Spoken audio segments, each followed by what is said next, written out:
చెప్తాను, మీ గుండెలు రాసుకోండి. నువ్వు బ్రతికేది నీ కోసం కాదు, నీ ఎదుట ఉన్న వాని కొరకు నువ్వు బ్రతకాలి. అవును, నీవు ప్రేమించే వాని కొరకు నువ్వు బ్రతకాలి. ఒకరిని సంతోషపరచడానికి నువ్వు బ్రతకాలి.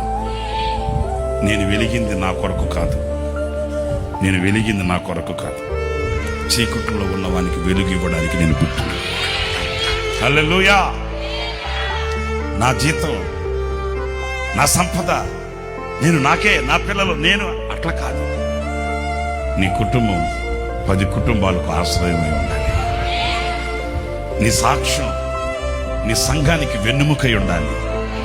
నీ ప్రార్థన నీ సంఘానికి బలమై ఉండాలి.